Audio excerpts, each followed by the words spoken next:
Hello, welcome to my channel. My name is Blessing Zisa.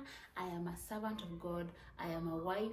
I am a mom to a wonderful child, a very adorable daughter, and I am a gospel artist. Yes, check out my music in this channel, and may God bless you. So in today's video, I want to testify of how God has been awesome in my life. I don't even know how to tell it.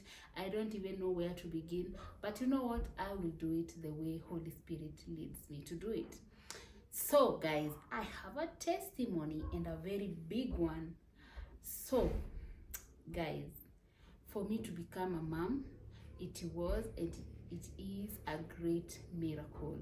It is like, I even lack the right words to describe the journey that it has been, but I have really seen God. I have seen God in every step of the way. My husband and I, we trusted God for a child for 5 years. Yes, 1, 2, 3, 4, 5. And in the 6th year, we were blessed with a very amazing child.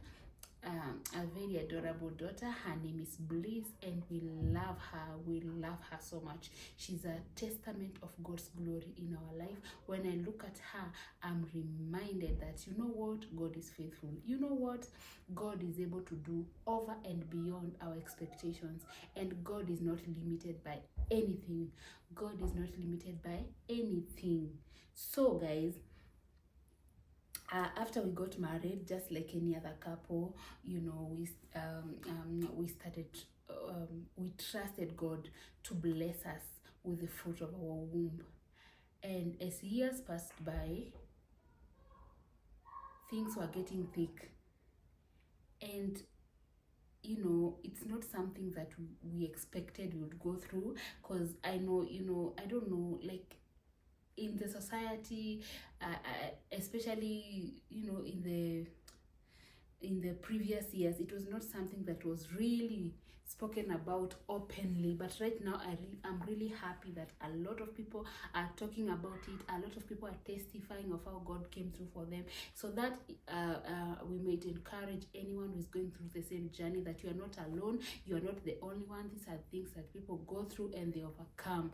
So it was a very tough journey for us, and you know, we started getting pressure from the society. You know, everyone asking, when are you getting a child? Why have you know, why years are going by, why we don't see anything? And it was tough. It was tough. And it started affecting us, like, mentally, and like, just of course, we loved and we love each other, so it's not like it was shaking our marriage. But of course, we were trying to find out what's wrong, like, why are we not getting a child? Like, we thought it is A, B, C, D, pop. But it was not the case. So I personally went to different gynecologists, because I don't know, I just thought, oh my God, maybe I have a problem with my reproductive system. So I started going to the best in the town, you know, the best gynecologists, and they were doing tests. They were not finding any problem with me. My periods were very regular. Everything was okay. Hormones were fine. Everything just appeared normal in my body, and it was. So we couldn't figure out why we were not getting children. And I remember in the 2nd year, almost the end of the 2nd year in marriage, we got pregnant. Hey, let me tell you, I was excited. I was happy when that test turned out positive. I was over the moon. I thanked God. I started picturing myself with the baby. I even bought a kanini for my baby, a romper for my baby. I was like, oh my God, I was so excited. I could not wait to share the news with my husband, because I knew he would be excited. excited. It was like, what? God of Hannah has remembered us. Like, it had seemed so long. Like, I was like, finally, God has remembered my womb. I have conceived.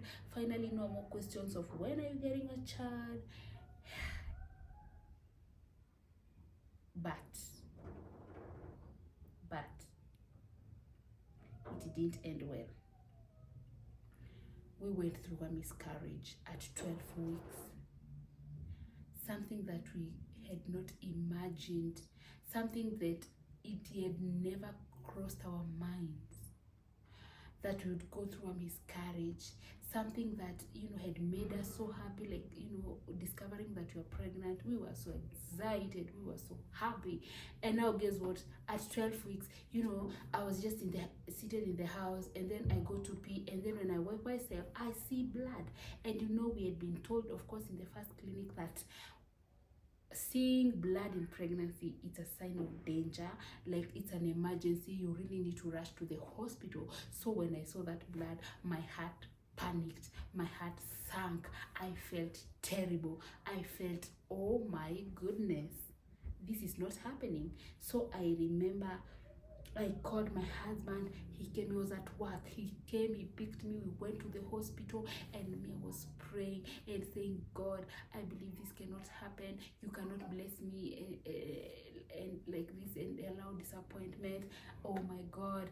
And you know, as we went to the hospital, I could hear the blood just flowing more and more and more, but I was not losing hope. So when we went to the hospital, they did the ultrasound to see if they could see any heartbeat of the baby, and they could not see heartbeat. Let me tell you, that was one of the darkest day in my life. I could not believe it. And it was almost 7 p.m. at that time when we were at the hospital. They did the test, and you know, the doctor told me,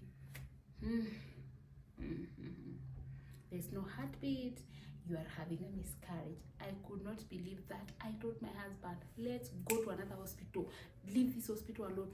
Like, I was in so much disbelief. I was like, let's go to another hospital, let's go and have another test done. And we went, and before even we could reach to the other hospital, I was bleeding profusely. I was bleeding, like I could change a pad, I do every 20 minutes. So when we went to the hospital, now, you know, at first we had gone to a public hospital, and then I was to a private hospital. Then the second hospital we went was a public hospital. And you know, when they saw me and the bleeding, they told me, we must admit you, you are not going home. And for me, I thought when they said that, now they were going to save the baby. Oh my God. And then I'm admitted, and then and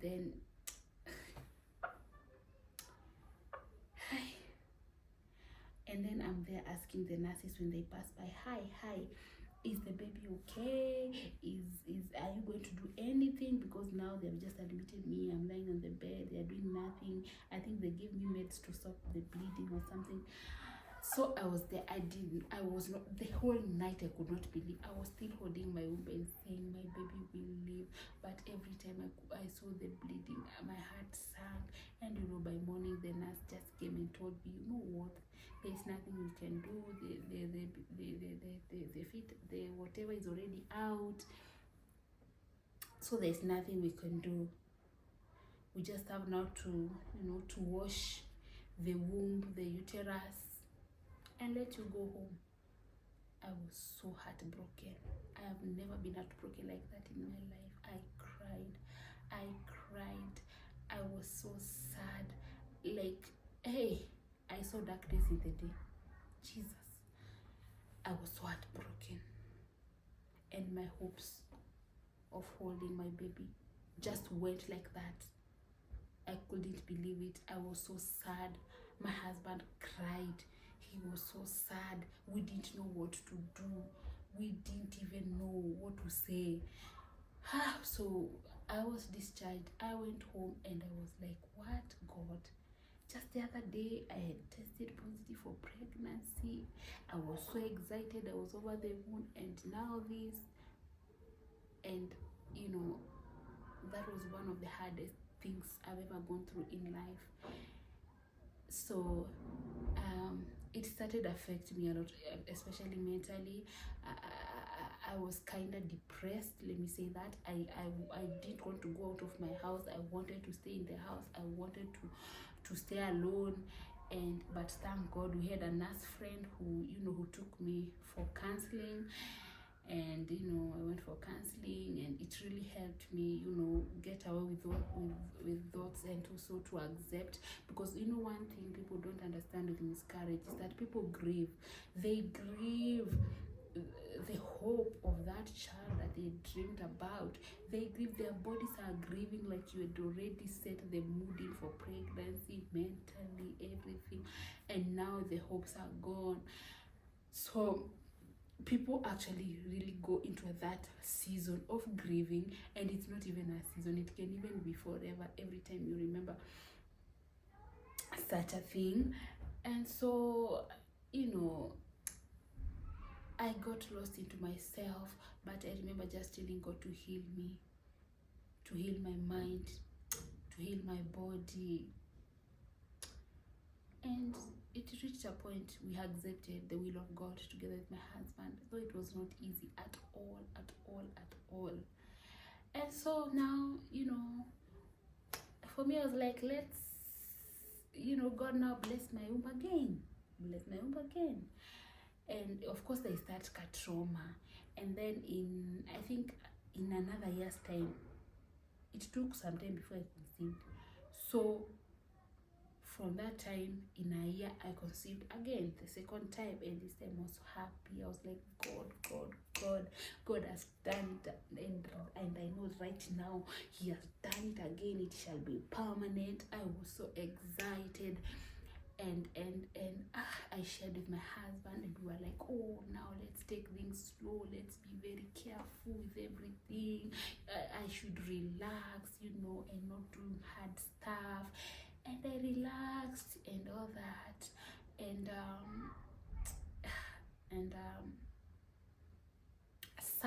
sadly, at 8 weeks, I saw blood again.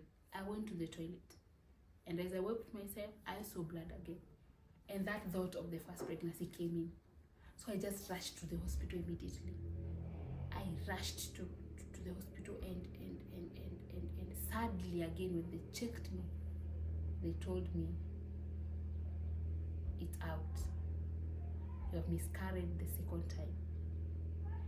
And you know what was the most confusing part? They were not finding any reason for the miscarriage. The way I want explanation, they should tell me, this is the cause, or they were not finding any reason. They were just telling me sometimes, miscarriages just happen. And I could not understand, and I knew, and I started seeing this thing in a different way, and I knew this is a spiritual battle. This is not even a physical battle. It is a spiritual battle, something that you cannot really explain. And you know what? I grieved that moment. I was in so much distress. By the I almost lost my mind, because I was so I couldn't believe it. I had really, really hoped for that pregnancy to go well, but it ended in miscarriage, and I was so sad. I was very sad. But God started encouraging me, and He told me, at the right time, I will make everything beautiful. At my right time, I cannot be stopped. Whatever you are going through, it is just part of your testimony. And just because you walk with God, it doesn't mean that you will not go through things. Actually, let me tell you, servants of God go through the most. Even when you read the Bible, you can see people like Job. He went through everything bad you could think of. He lost everything. When you look at Abraham, he waited for God for many years, very many years. So just because you love God or you serve God, it doesn't mean that you will not go through trials. Kwanzaa, hey, you will go through them. But you know what? The beautiful thing is that God will, if God is with you, you will make it to the other side. So just hold on to God. And even right now, I want to encourage someone who is going through any type of challenge or any type of waiting. Please just wait on God. I know it is easy to just give up and just say, you know what, God doesn't even love me.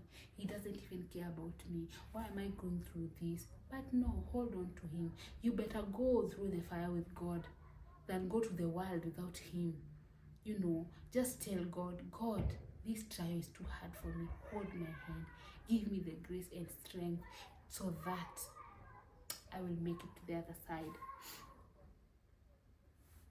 So, my testimony is that I waited on God for 5 years.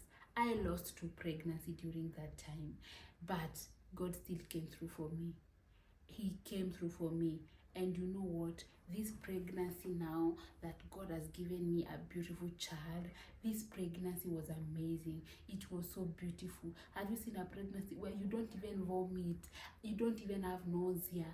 It was fantastic. I was in my relaxation mood. Everything just was okay. I just relaxed and enjoyed the journey. And God has been faithful. God is faithful. In His time, He makes everything beautiful. Sometimes you cannot even understand, God, why am I going through this? God, why me? God, I can't understand this situation. God, people are mocking me. But remember, if He is with you in the fire, you're gonna make it to the other side. Do not care about the noises. The noises will always be there. Just close your ears to negative noises and listen to the voice of God. What is He telling you? He is telling you, I'm with you till the end of the tunnel. I am with you. I will walk with you. I will light up your path. Even if you go through the shadows of death, you shall fear no evil. You shall come out stronger. And so today, if I look at myself and I see myself holding my child, breastfeeding my child, I'm like, you know what? There is God in heaven. And if He did it for me, He gonna do it for you too. Please hold on to God. To every couple waiting on God for a child, hold on to God. Hold on to the promise. At the right time, He will make everything beautiful. God is the giver of children. We do not give ourselves children. Because you are not the one who enters into that womb. Even the doctors, they just do their best, but it is God who does the rest. So anyone who is on a journey of waiting on God, either for a child, either for a business breakthrough, for a job, for whatever, for ministry breakthrough, continue holding on to God. Even if you're waiting for healing, wait on God. At the right time, He will come. Listen to His voice. He's gentle. Listen to Him. Read the Word of God and pray a lot and connect to good community, to good fellowships, so that you can get encouraged together with other believers. So hold on to the promise of God. And that is my testimony. And thank you so much for listening, and see you on the next video.